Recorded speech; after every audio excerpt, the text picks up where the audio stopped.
All right, still working on the DIY adjustable solar ground mount. This is going to be part 2. I'll go ahead and show you where I'm at now. As you see, I got basically the top plate kind of on, and then I got the middle connections on here to tie it all in. Got the 2x6 right there in the front, right where it connects right here in the middle, so it doesn't split. Moving up and down. You see, I just put a bunch of screws in it, tie them all in. So you can see about how long it is right there. That side, all the way to over here. Of course, I got one on the top over here on this side. On the top side, got this all connected and all tied in. And I'll go to show you how it moves from the corner. So basically, I'm getting ready to start putting the unistrut on, and that's going to kind of tie it all in together. That's why I'm not putting the wood braces in the middle. So basically, you can see right here, there's no braces going through the middle at the top and the bottom. That's where I'm putting the unistrut. So I'm going to go ahead and drill me some holes. I already marked it. Drill me some holes, put a piece of unistrut up there, and then put a bolt in. And the bolt, I'm going to have a washer on it. Then I'm going to have a nylon washer because the two materials, the metals, aren't exactly the same from the bolt to the unistrut. So I went on to put a nylon washer in between it, so I guess it can cause rusting if you have two different metals or whatever together, so it's not good. So I'm gonna go ahead and make sure I have that nylon washer in there. So basically I already marked some holes on here, and the reason I'm drilling basically a pilot hole, you don't want this wood to split since I'm be going in the top of the 2x6. So hopefully I can prevent it with this.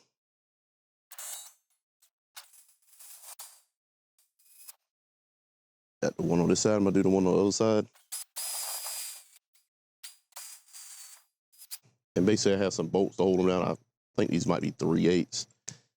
I got a little flat washer at the top, and I got a nylon washer on here to separate the unistrut metal from this. Try to keep them separate. So let's go ahead and throw the unistrut up here and get it connected. So basically all I did was bolt it in there.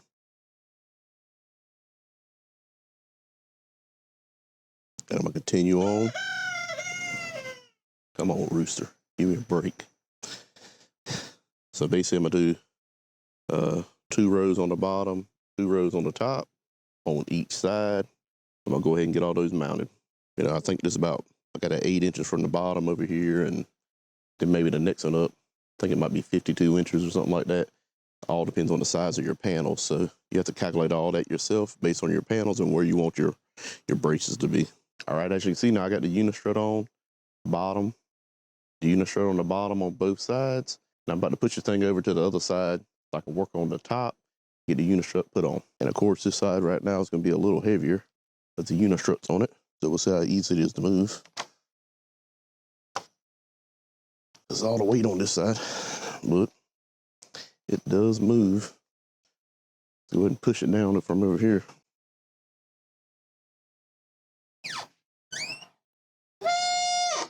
Might have to loosen them bolts a little bit. All right, I'm gonna go ahead and get all the holes drilled and the unistrut put on.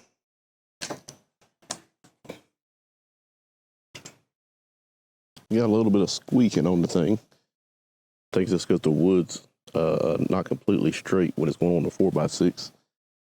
But it is moving pretty easy. I'm gonna go ahead and start putting the panels on. 1/4 inch bolts, about 2.5 inches. Unistrut washer, unistrut nut. Basically this nut will go in the unistrut will hold it. The panels will be under this on both sides. You just tighten it down. Panels will be in there.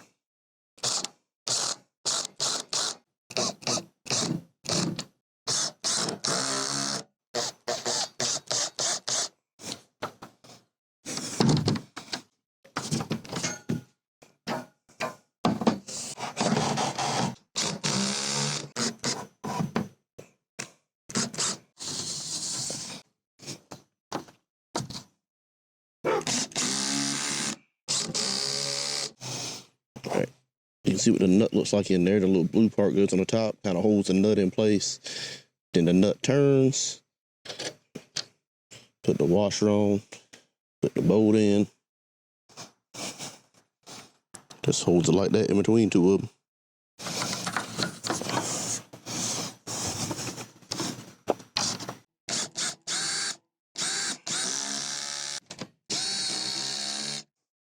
I'm trying some different stuff to help one person doing it, but always be easier to have a second person. They can just hold the panel, the other person can bolt them down.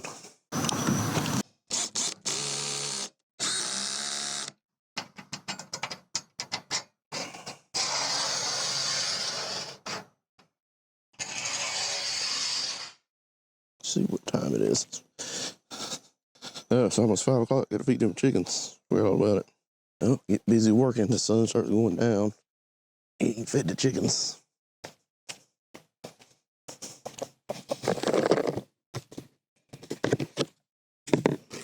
Let's see if we get this one more panel on, then I'll start cleaning up before it gets completely dark.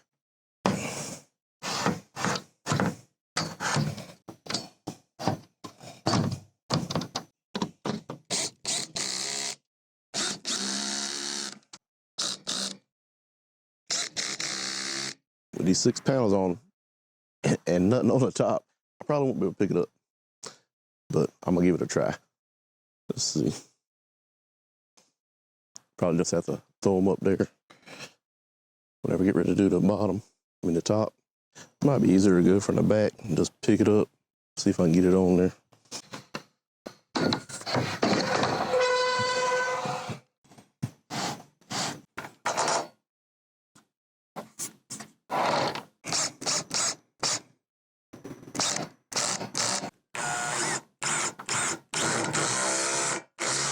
Guess I'll try to finish this off in the morning. Ain't gonna happen tonight. All right, I got all the panels on. Got a little brace on the front that I held it up with. I'll talk about all that, how I got all the panels on, how I was able to move it and all that by myself. First, I'm gonna take this brace off and see how easy it is to move, you know, on my own with all the panels on there. And as you can see, I got the brace off and the thing is not moving, probably because the weight is basically even now. Oh, and it does move pretty easy, you know, with 2 hands, I guess. So it ain't that hard to move now. I think the wood is tight. The 2x6s is tight on the 4x6s, you know, because they're not completely straight. You know, it's hard to get wood today that is completely straight. And of course, I had them deliver this, so they just give you whatever they got. But when you stop, it stays in place at least. So not bad.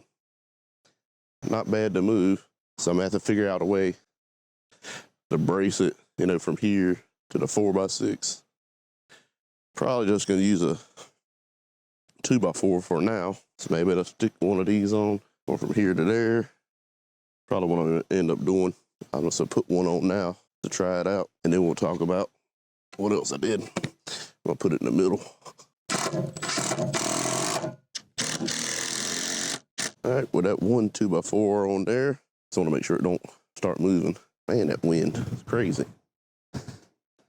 Get ready to have a storm come through. Of course, when it's not complete, go over and show you, talk about what I did. So basically I had this thing, it was really low. I got all the panels on the bottom, and I just went on ahead and got a couple of the panels on the top. Was able to use a ladder to tighten them down. After I got, I think, 2 of the panels up there, then I was able to, you know, lift it up by the panels here. You know, this thing was really low, so I couldn't grab the bottom of the wood, you know. It just would have been hard. I was able to grab this and pull it up and slide my little sawhorse stands underneath it. And then once I got it sitting on that, I put the other 2 out on the outside. Then I was able to finish the rest of the panels. I think once I got the 3rd one on, I was able to just lift it up and flatten it out all the way. And then I put that 2x4 stand to hold it up, finished them all off. I do got to go back and tighten up some of the hardware. I haven't tightened it all up yet, so I'm getting ready to do that. What I'm gonna do is just push it all the way back around to the other side to do that. I'm just trying to see what's gonna happen with this storm for right now. I have enough tighten on there where the stuff ain't gonna go anywhere, but you know, if the wind starts blowing real hard, I don't want to have the thing straight up and down like this, where it's like a big sail. So my plan with this is if the wind is going to be like over 30 miles an hour, I'm just going to come and flatten this thing out, you know, keep it flat. I mean, I think it should be able to handle some decent winds like my other one. You know, been through some good winds and they're having some wind anywhere. Had several people saying that, you know, these things might break and all that. Anything could break. I mean, it don't matter how good you make it. You buy a commercial ground mount, and I've seen them bent. Look on YouTube. Bent, twisted, broke, you know, and it wasn't no 120-mile-an-hour winds either. So, you know, it all just depends on the situation and, you know, how the wind is blowing exactly. Anything could mess up. You know, do I think it's going to mess up in 30 or 40-mile-an-hour winds? I don't. But like I said, I'm not an engineer. Do your own research. You know, I just try to do the best I could. And, you know, I don't think it's going to go anywhere. I got them 3 4x6s. I don't think the thing is going anywhere. And I'm going to put some cross braces. Let's show you that. Might not be today since the storm is coming, but I'm going to put some cross braces on here. Going from one leg to another. I just got to figure out where it's not going to be in the way for me to tilt this. So what I'll probably do is, you know, go near the top of one to the bottom of the other one, and that'll make it more stable because the bottom's going to be more stable because it's right there in the ground, in the concrete. And they do the same thing on the other side. You know, I don't know if I can get them all to fit on here. If I do 2 on both sides, I might only do 1 on each side, and then maybe do 1 board going across right in the middle. Right now, I'm not going to be doing anything because we're ready to be a storm. Might put a couple of 2x4s on here just to hold this thing so it don't go anywhere. As you can tell, the wind's already starting to pick up a little bit. Sometimes it's hard to tell on camera, especially if right where I'm standing, it's not, the wind is not blowing, but you know, it's been blowing back and forth because it's going to be storming all day. So I don't think the thing's going to go anywhere. If it does, I guess it'll make a good video.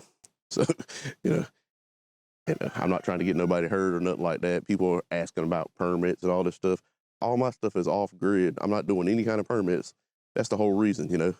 I'm trying to become more self-reliant, you know, because I actually believe in freedom, you know, not government, you know, oppression or whatever you want to call it. I just think they just need to stay in their lane and leave me alone and let me do my thing. And solar's just one way, you know, you can help keep your freedom because you don't have to worry about the grid and the electric company or whatever, you know, the power going out during storms or whatever. Any other reason they may want to turn it off in the future. And I definitely know there's a lot more to self-reliance than just solar, but, you know, we all have things that we would rather work on or whatever. So it's just a thing I've been working on.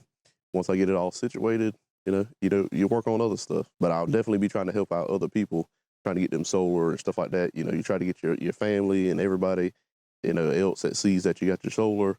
Hey, maybe they want to save money or something, you know, not just become more self-reliant, but helping them try to save money, give them a battery backup system. Hey, they're going to be more self-reliant. All right, I know we're going on a little bit of a rant here, but hey, as long as it don't matter what reason to me, you're getting solar, you know, as long as you're getting it, you know, because the more people that are self-reliant, you know, the less other people are going to have to take care of. Because anytime the government says they're going to be taking care of you, that rooster, you're going to have a problem. All right, going to go ahead and start working on some of the wiring here. Basically, I'm going to have this top row in series and then the bottom row of panels in series. And then I'm going to parallel them together at the ends. So basically, you know, the panels side by side. Basically going to take one positive, you know, it's going to say positive on it somewhere, either right on the panel or on the wire, or usually this will be the indicator, you know, the positive side. I was going to say not always, just depending on how your stuff is, but coming directly off the panel. Then just snap them together, basically. And I meant to go around this. So let me pop that back off. Actually put it around something. You'll be doing solar. Definitely got to have some of these little tools to do it with. All I'm doing right now is just running it up here. Then I'll be able to connect it. And it kind of keeps it out of the way. And you can always come and, you know, tie this stuff up. Not the most important thing in the world for me. I guess I don't care about the same stuff that everybody else does. I just don't want it to get snagged. That's all I care about. Or blow around or any of that. All right, I'm gonna go ahead and series the rest of these panels that are next to each other. Then we'll go on to the next step. And the next step, once you get them all series, at the end of your panels, you know, you have all these positives. You have positive on the top, positive on the bottom. You have both those cables going into one. Basically, you have this little splitter here, 2 to 1. And I have a fuse on each series of panels. So if there's a problem with them, it'll short the fuse out instead of messing up your inverter. And the same thing on this end. Got 2 into 1. Got 2 into 1. Got the 2 negatives going into the 1 negative right there. And now I'm gonna have more to this, you know, a lot more. Then I have all my inverters and batteries, the EG4 6000 XPs. I'm be installing them over the next, you know, few days. So I'll be able to do a whole system tour of that. You know, I'll probably get it all hooked up to do testing first. It might not look the prettiest. And then after I make sure everything is working like I want it, you know, I'll probably go back and make it look right, I guess. I'm more worried about stuff working. I don't like taking all my stuff out and then taking forever to make it look pretty, and then I don't have a system if something happens. So I want my stuff to be ready to power my house. So I'll probably try to do it all in one day, where I take my other grow watt inverters out, put the EG4 6000 XPs in, get them working, and then over time, you know, fix everything to make it look the way I want it to look. What other questions you guys have about this thing? I still got a lot more to do with the wiring and doing some cleanup kind of stuff, but I do have all the panels on there. But if you like this kind of video or looking forward to any of those other videos, go ahead and hit that subscribe button, hit the like button, and thanks for watching.